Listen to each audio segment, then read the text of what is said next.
দখল আর দূষণে অস্তিত্ব সংকটে কেরানীগঞ্জ খরস্রোতা ঐতিহ্যবাহী সুভাড্ডা খাল প্রতিদিন আশপাশের অঞ্চল থেকে ময়লা আবর্জনা জমা হওয়ায় দিন দিন খাল ভরাট হয়ে হারাচ্ছে এর নাব্যতা। কেরানীগঞ্জ থেকে আশিক নূরের প্রতিবেদন। নবাবী আমলে রাজধানী ঢাকার সঙ্গে নৌপথে যোগাযোগের অন্যতম পথ ছিল সুভাড্ডা খাল, কিন্তু কালের বিবর্তনে দখল আর দূষণের কারণে দিন দিন পরিণত হচ্ছে মরা খালে। দুপারে ভূমিদস্যুদের দখলে গড়ে উঠেছে কয়েক হাজার অবৈধ স্থাপনা।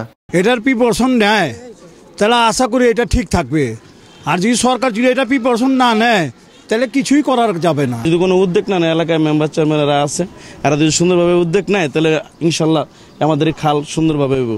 গত 10 বছরে কয়েক কোটি টাকা ব্যয় করে একাধিকবার সংস্কার করলেও হয়নি দখল কিংবা দূষণ মুক্ত।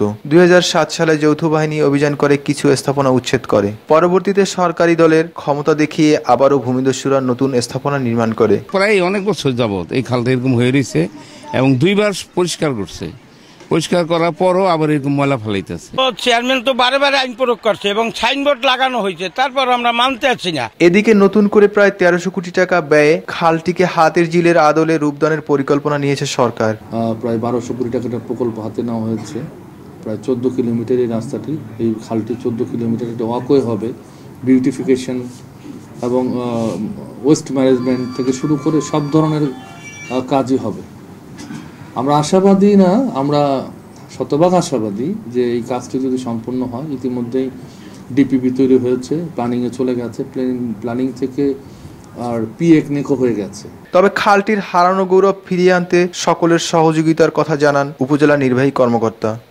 মানে একটা খালকে যখন পুনরুদ্ধার করতে যাবেন, সেখানে খালের 2 পাশে যে অবৈধ বসতি আছে সেগুলি উচ্ছেদ করা, খাল খনন কর্মসূচি এবং সেটিকে রক্ষা করার জন্য আধুনিক প্রযুক্তির যেটি করা সম্ভব আমাদেরকে সেই ব্যবস্থা নিতে হবে। বিগত দিনে বারবার খালটি রক্ষায় সরকারের বহু অর্থ ব্যয়ে তেমন সুফল না পেলেও আবারও নতুন করে প্রায় 1300 কোটি টাকা বরাদ্দ কতটা যুক্তিগত, এমন প্রশ্ন এখন স্থানীয়দের মাঝে।